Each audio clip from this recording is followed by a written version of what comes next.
মাত্র 5টা টিপসের কথা বলবো। এই 5টা টিপস একটা একটা করে দেখো, প্লাস আমার কথাগুলো শোনো, দেখবা তোমার ঢাকা বিশ্ববিদ্যালয় প্রিপারেশন হোক বা যেই কোনো পাবলিক বিশ্ববিদ্যালয়ের তোমার প্রিপারেশনটা অনেক ইজি হয়ে যাবে, এবং প্রিপারেশনের মাঝখানে যে সাংঘাতিক ভুলগুলো তুমি করতে যাচ্ছিলে তা তুমি বিরত রাখতে পারবে। নাম্বার ওয়ান হচ্ছে প্রশ্ন ব্যাংক কি পড়া উচিত নাকি উচিত না।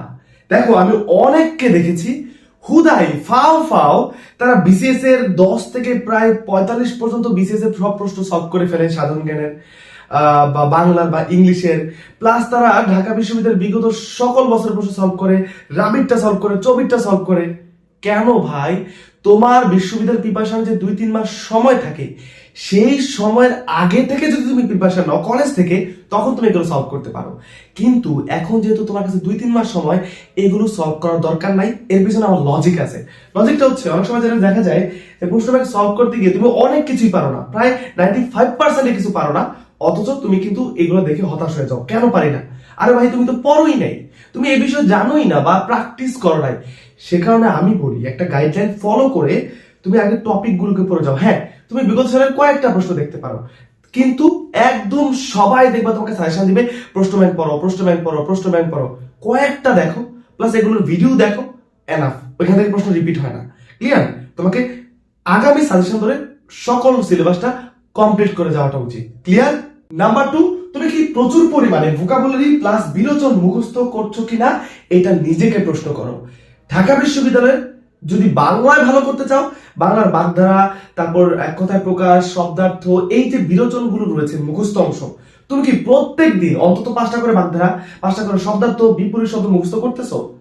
যদি না করে থাকো ভাই, তোমার চান্স নাও হতে পারে। প্লাস ইংলিশে ভোকাবুলারি ভাই এত ইম্পর্টেন্ট যে তুমি ভোকাবুলারি মানে শব্দার্থ না, ভোকাবুলারি মানে স্পেলিং আছে, এখানে অ্যাপ্রোপ্রিয়েট প্রিপোজিশন আছে, ফ্রেজাল ভার্ব আছে, ওয়ান ওয়ার্ড সাবস্টিটিউশন আছে, এবং বিশেষ করে সিনোনিম অ্যান্টোনিম রয়েছে। প্রত্যেক দিন রেগুলার বেসিস যারা কিনা এই বাংলার বিরোচন এবং ইংলিশ ভোকাবুলারি মুখস্থ না করে যাবে, সেটা হোক টেক্সট বুকের হোক অন্য কোনো বইয়ের, সে দেখবে বিশ্ববিদ্যালয় ভর্তি পরীক্ষায় তার চান্স না হতে পারে কিংবা আটকে যাবে। প্লিজ অ্যাডমিশনে প্রচুর পরিমাণে এইগুলো মুখস্থ করার অভ্যাসটা গড়ে তোলো, প্রত্যেকদিন পড়ো, দেখবা অনেক বেশি ফায়দা হবে। নাম্বার 3, তুমি ঢাকা বিশ্ববিদ্যালয়ে পরীক্ষা দিবা আর ফ্রি হ্যান্ড রাইটিং এ তোমার কোনো দক্ষতা নাই, এবং তুমি ফ্রি হ্যান্ড রাইটিং প্র্যাকটিস করতেছো না, তুমি জানো না কোন জায়গা থেকে ফ্রি হ্যান্ড রাইটিং আসে, অথবা হতে পারে তুমি প্রত্যেকদিন ধরে ধরে প্র্যাকটিস করো না, তাহলে তুমি কেন প্রিপারেশন নিচ্ছ? আরে ভাই, ঢাকা বিশ্ববিদ্যালয়ে তোমার এমসিকিউ খাতা দেখবে, অনেকে এমসিকিউ তে ভালো করে। আমি কয়েকজনকে জানি, আমার স্টুডেন্ট, যারা এমসিকিউ তে অত্যন্ত ভালো করেছে, রিটেনে ইংলিশে হালকা কম নাম্বার পাওয়ার কারণে সে চান্সই পায় নাই, কিংবা নাম্বার কম পাওয়ার কারণে সে ভালো বিষয় পড়তে পারে নাই। তাহলে তুমি যদি ফ্রি হ্যান্ড রাইটিংটা না শিখো, এখন কিভাবে ফ্রি হ্যান্ড রাইটিং শিখতে হয়, ইউটিউবে প্রচুর পরিমাণে ভিডিও আছে ভাইয়া। তুমি যেটা করবা, ইউটিউব সার্চ দাও যে English free hand writing tips, Bangla free hand writing tips. আমি বিশেষ করে কয়েকটা কথা বলতে চাই। এই কয়েকদিন তুমি ফ্রি হ্যান্ড রাইটিং যাই প্র্যাকটিস করো, তুমি এটা শিখবা যাতে গ্রামাটিক্যাল কোনো মিস্টেক না হয়, কিংবা বাড়িয়ে কিছু বলবা না, কিংবা তুমি এত সুন্দর সুন্দর শব্দে লিখবা এবং লেখাটাকে ভালো করো। ফ্রি হ্যান্ড রাইটিং শিখো, এমন টপিক পরীক্ষা আসতে পারে যা তুমি নাও দেখতে পারো, নাও চিনতে পারো, যাতে সেখান থেকে 5টা-10টা লাইন বানায় লিখতে পারো, সেখান থেকে একটা মার্কস নিয়ে আসতে পারো, তোমার চান্সটা নিশ্চিত হয়। তাই আমি কি ফ্রি হ্যান্ড রাইটিং এ ভালো, এই প্রশ্নটা নিজেকে করো। নাম্বার 4, ঢাকা বিশ্ববিদ্যালয়ে তুমি অনেক পড়ো, সিলেবাস কমপ্লিট করে যাও, 5 থেকে 6 বার তুমি চান্স পাবা না, কারণ তুমি প্রচুর পরিমাণে পরীক্ষা দিচ্ছ না। একটা টপিক পড়ার পর তুমি এটা না দেখে উত্তর করতে পারাটা যে কত একটা সফলতা, বা এইটা তোমার কতটা কাজে দিবে, তুমি জাস্ট অনুমান করতে পারছো না। আমি অনেক শিক্ষার্থীকে জানি যারা সকল টপিক খুব ভালো করে পড়েছে এবং তাদের মুখস্থও থাকে, কিন্তু ওই যে অ্যাপ্লাইড একটা নলেজ রয়েছে, সেটা তারা করেনি, সময় পায়নি, কিংবা কেউ তাদের বলে দেয়নি, যে কারণে পরীক্ষা দিতে গিয়ে সে অপশন দেখে তোমার ভ্যাপাচাকা খেয়ে গিয়েছে এবং সে ভুল করেছে, যে কারণে তার প্রচুর মাইনাসে শেষে চান্সটা আটকে গিয়েছে। তাই প্রিপারেশন যারা নিচ্ছ, তারা ডেফিনেটলি প্রত্যেকটা প্রত্যেকটা প্রত্যেকটা টপিক পড়ার পর তুমি ওইটা এমসিকিউ না দেখে সলভ করবা, অন্যান্য মডেল টেস্ট বই সলভ করবা, এক্সাম দিবা, বিভিন্ন এক্সাম ব্যাচে এক্সাম দিবা, যেটা তোমার প্রস্তুতিকে আরো বেশি শক্তপোক্ত করবে, এবং এটা করতে পারলে তোমার চান্স ইনশাল্লাহ অনেকের চেয়ে অনেক বেশি আগে থাকবে। নাম্বার 5, খুব ইম্পর্টেন্ট, পরীক্ষার 2 সপ্তাহ আগে সম্পূর্ণ সিলেবাস শেষ হবে তো, এই প্রশ্ন নিজেকে করো।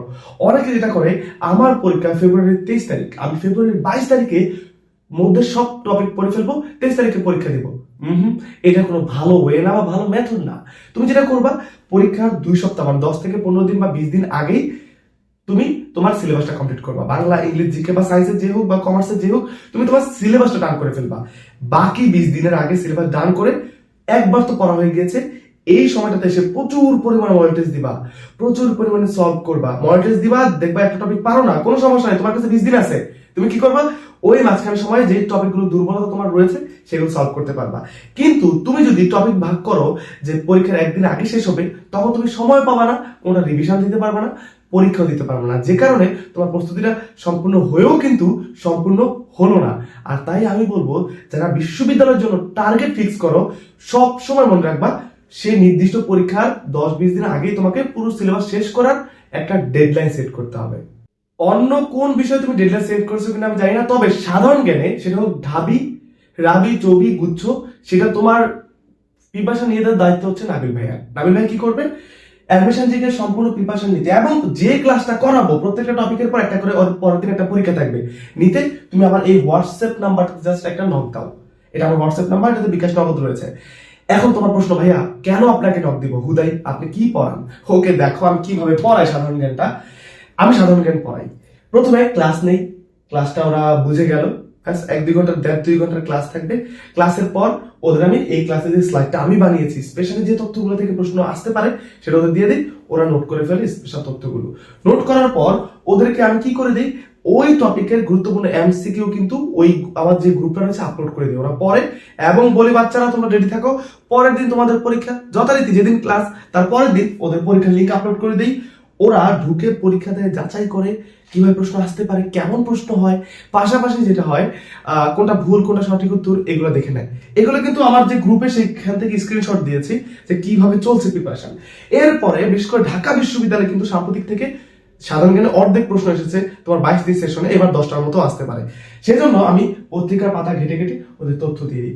সো এইভাবে প্রিপারেশন নিলে ক্লাস, পরীক্ষা, সাম্প্রতিক, স্পেশাল পিডিএফ এটা দিয়ে দেওয়ার পর আমার মনে হয় সাধারণ জ্ঞানে ওরা 90% মার্কস রাখতে পারবে, যদি ওরা এগুলো খুব ভালো করে পড়ে। সম্প্রতি তোমরা দেখতে পাচ্ছ যে সময় টিভি কিন্তু আমাকে ফিচার করেছে, আমার সাধারণ জ্ঞান পড়ার টেকনিক ওরা দেখেছে যে খুব ভালো লেগেছে, ওরা কিন্তু ফিচার করেছে। প্লাস ইউটিউবে আমার যে ভিডিওটা আপলোড দিয়েছে 1,34,000 উপর মানুষ দেখেছে, এবং বেশিরভাগ কমেন্টে আমি দেখেছি খুব ভালো ভালো কমেন্ট করেছে যে ভাই আপনি খুব মজা করে পড়ান, টেকনিকে পড়ান। সো তোমরা যদি চাও যে ভাইয়ার এই বিশেষ দক্ষতাটা সাধারণ জ্ঞানে তোমাদের মধ্যে সঞ্চারিত করতে, আর দেরি করো না, ডেফিনেটলি অ্যাড হয়ে যাও। ক্লিয়ার? সো আমি কিন্তু আগে স্লাইডের নাম্বারটা দিয়েছি, ওই হোয়াটসঅ্যাপটা নক দিও, তুমি বইলো আরো ডিটেল জানতে চাইলে আমি তোমাকে জানাবো, বা যে কোনো সমস্যা তুমি আমার কাছে শেয়ার করবা, ঠিক আছে? তো যারা ভিডিওটা ফেসবুকে দেখছো, নাবিল হাসান অফিসিয়াল, এটা আমার হচ্ছে ইউটিউব চ্যানেল, এইটাতে তুমি ইউটিউবে গিয়ে একটা সাবস্ক্রাইব করে দাও। করলে যেটা হবে, আমি কিন্তু আমার ভিডিওগুলো সব ওইখানে আপলোড করি, তুমি একটা একটা করে লাইভ ক্লাস টেকনিক দেখতে পারবা।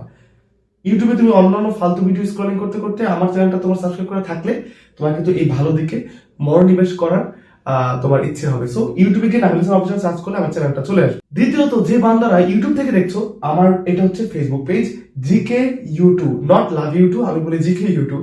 সো তুমি এটাকে ফলো করে দিও, কারণ আমি লাইভ ক্লাসগুলো এই পেজে নিব, তাহলে তুমি লাইভ ক্লাসগুলো করতে পারবো, অন্যান্য ভিডিও তো পাবা।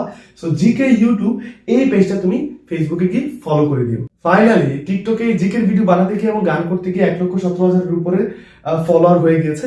তুমি চাইলে আমার টিকটক নাবিল হাসান 716 এটা লিখে সার্চ করলে আমার টিকটক অ্যাকাউন্টে চলে আসবে।